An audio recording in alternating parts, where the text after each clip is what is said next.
सति परमात्मन् मादशान्मुग्धान् कथमतनुवशत्वान् बुद्धकेशान्यजेयम् सुगतमगधरं वागधीशं शिवं वा जितभवमभिवन्दे भासुरं श्रीजिनं वा।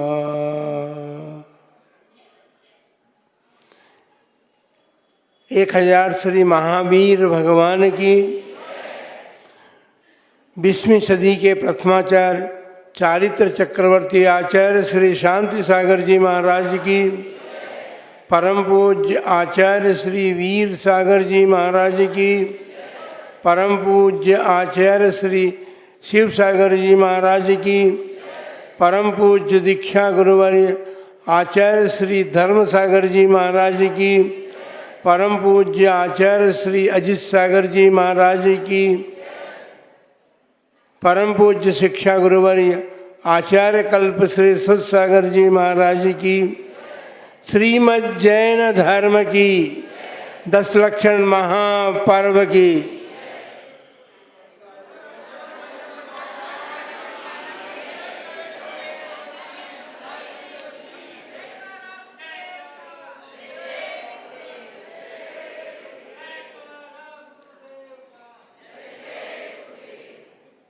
धर्मानुरागी महानुभावों, 10 लक्षण महापर्व आ गया है ना। कहीं और रखा हुआ था, वहां से चल करके यहाँ आ गया। अब तो ऐसी बात नहीं है। 10 लक्षण महापर्व तो वो महापर्व है जो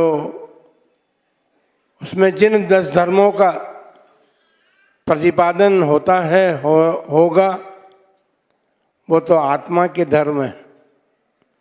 और आत्मा के धर्म जो हैं वो सदा आत्मा के साथ रहते हैं।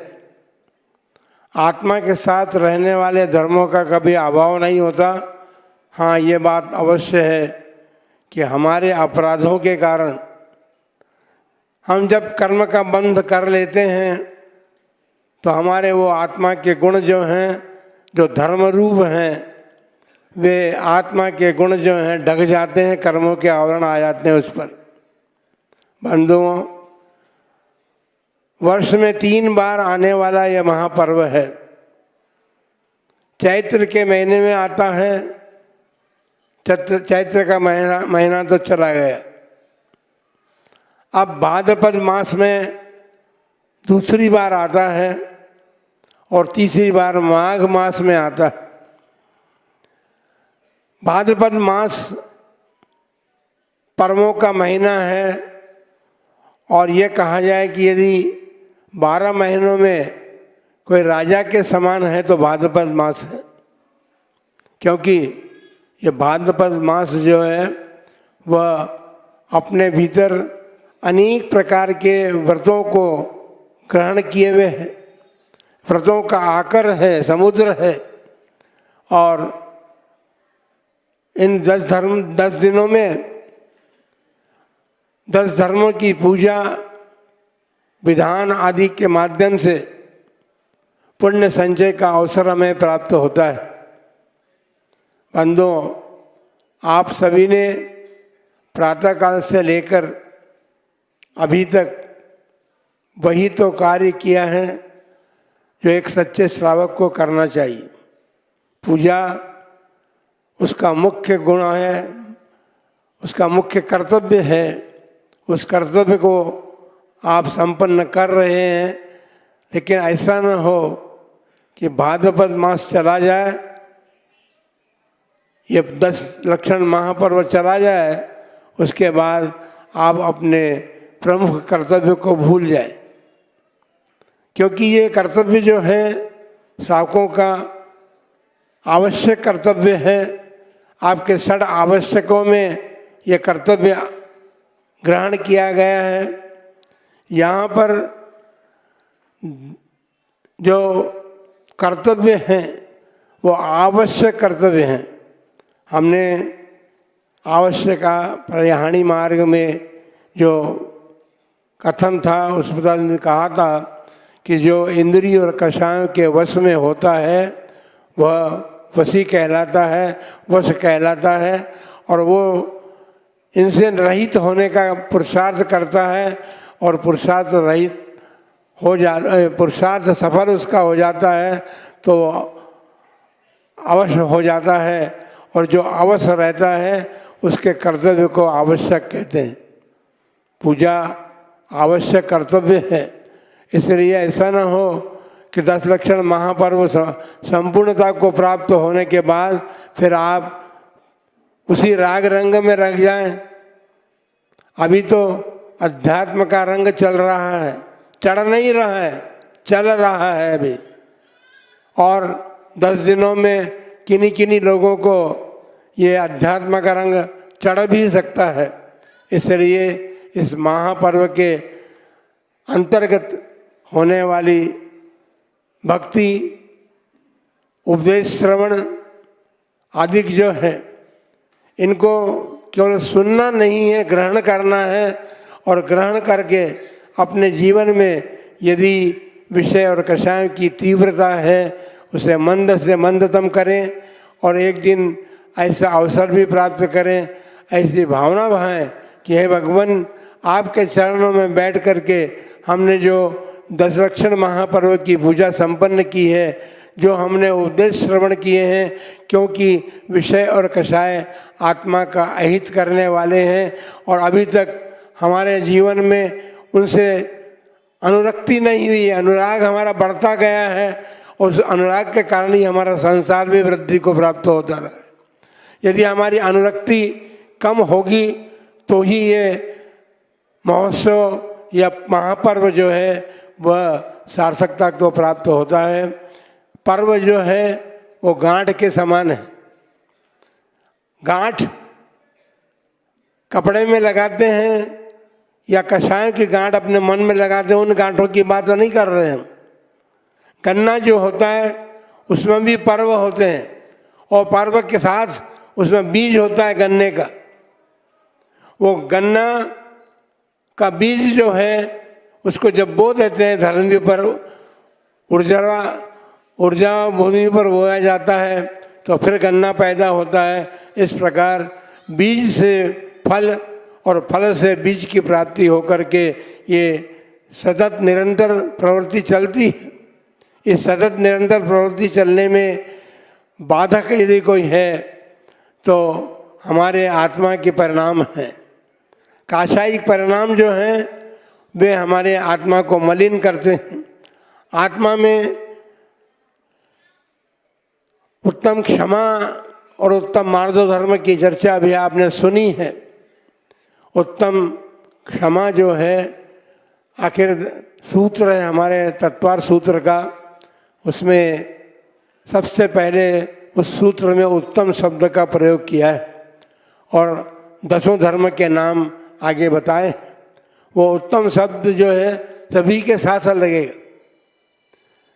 ये बात अवश्य है कि उत्तम धर्मों को या 10 प्रकार के जो धर्म का अभी विवेचन चलेगा, उन धर्मों को यदि साक्षात रूप से धारण करने के अधिकारी हैं तो मुनिजन ही हैं, क्योंकि उनके प्रतिक्रमण पाठ में भी आता है दशण्णम श्रवण धम्माणम, 10 प्रकार के श्रवण धर्म, अर्थात मुनिजन इनका परिपालन पूर्णतया करने में समर्थ होते हैं। वे अपने जीवन में उनको ग्रहण करते हैं और साधुजन वे हैं। हमने तो अभी अपन आचार्य श्री शांति सागर जी महाराज का शताब्दी महोत्सव मनाने की तैयारी कर रहे हैं। तो शताब्दी महोत्सव मनाने के लिए जिस प्रकार से आप 10 लक्षण महापर्व के अंतर्गत आज इस समावरण सभा में उपस्थित हुए हैं भगवान की पूजा आराधना करने के लिए, उसी प्रकार हमको आचार्य महाराज का वह शताब्दी महोत्सव भी संपन्न करना है। उन आचार्य महाराज के जीवन में 10 धर्म, यद्यपि उनके 36 मूल गुण तो थे और 36 मूल गुण में सभी आते हैं, लेकिन उन्होंने जीवन में अपने, हमने कल भी कहा था, उनके समाधि दिवस के दिन भी कहा था कि वो एक प्रयोगशाला थे और उन्होंने जो धर्म है, धर्म के अंग हैं, उन सभी अंगों को अपनी जीवन की प्रयोगशाला में प्रयोग करके उसमें सफलता प्राप्त की थी। बंधुओं, उत्तम क्षमा की बात बहुत कही जा सकती है, लेकिन इतना जरूर करना, सूत्र रूप में हम कथन करना चाहेंगे, क्योंकि ये आत्मा की आराधना का पर्व है। और आत्मा भगवान का रूप जब बन सकती है, जब बन सकती जबकि हमारे जीवन में विषय और कषायों का अभाव हो। और जब भी हमारे तीर्थंकर भगवान हैं जिनकी हम आराधना अर्चना करते हैं, उन्होंने आराधना पूर्वक अपने जीवन में विषय और कषायों को दूर करने का पुरुषार्थ किया और दूर करते करते एक दिन वे संपूर्ण विषय कषायों को दूर करके भगवान बन गए और हमारे आराध्य बन गए। हम उनकी आराधना भी इसीलिए करते हैं क्योंकि मंगलाचरण में कहा गया है, वंदे तद्गुण लब्धे। तत्पर सूत्र ग्रंथ के मंगलाचरण में जो अंतिम पद है, वंदे तद्गुण लब्धे। हम भगवान की आराधना करें, हम उनकी वंदना करें, उनकी अर्चना करें, कुछ भी करें, लेकिन उसमें लक्ष्य, हमारा परम लक्ष्य ये होना चाहिए कि हमारे भीतर भी वो गुण प्रकट हों जो गुण भगवान के जीवन में प्रकट हो गए।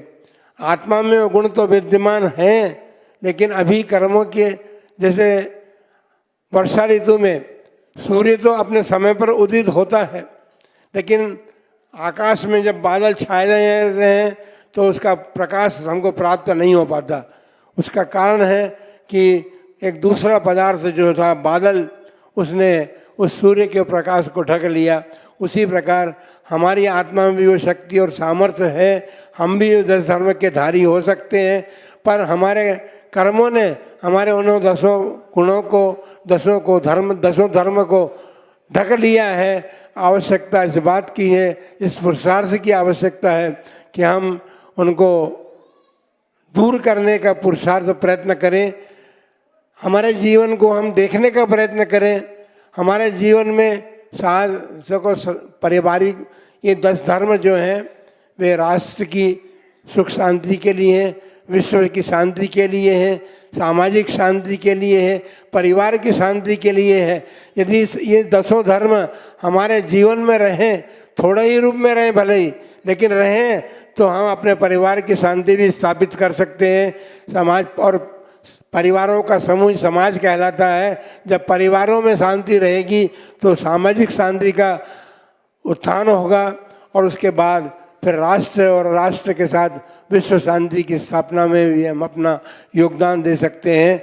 इसलिए 10 धर्म जो आप सुनेंगे, उन 10 धर्मों को सुन करके अपने जीवन को देखने का प्रयत्न करें कि हमारे जीवन में क्यों नहीं ये धर्म प्रकट हो रहे हैं, उनके प्रकट होने में बाधक कारण क्या हैं।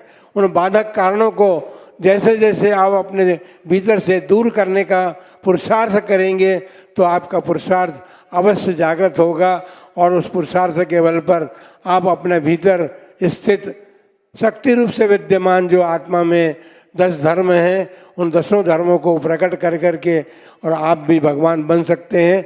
आपकी आत्मा भगवान स्वरूप है, आपकी आत्मा भी वही आत्मा है जो भगवान की आत्मा थी। आवश्यकता इस बात की थी कि उन्होंने अपने बाधक कारणों को दूर करके अपने भीतर भगवत्ता प्रकट कर ली। आप भी अपने जीवन को इसी प्रकार धीरे धीरे, क्योंकि अभी आप श्रावक जन हैं, कोई कारण बनता है तो क्रोध आ जाता है, कोई कारण बनता है तो मान उत्पन्न हो जाता है, और क्रोध और मान कषाय जो है ये दोनों ही हमारे लिए घातक हैं। और आगे आने वाले भी जो विषय हैं और कषाय हैं वो हमारी आत्मा का घात करने में कारण बन रही हैं। इसलिए इन आत्मघाती कारणों को अपने जीवन से दूर करके आप अपने आत्म भगवान को प्रकट करें और प्रकट करके आप सिद्ध अवस्था प्राप्त करके उस अनंत अनादि शाश्वत सुख को प्राप्त करके इस मनुष्य जन्म को सार्थक करें। इन्हीं मंगलमय भावनाओं के साथ जय बोलो 10 उत्तम क्षमा धर्म की, उत्तम मार्दव धर्म की जय।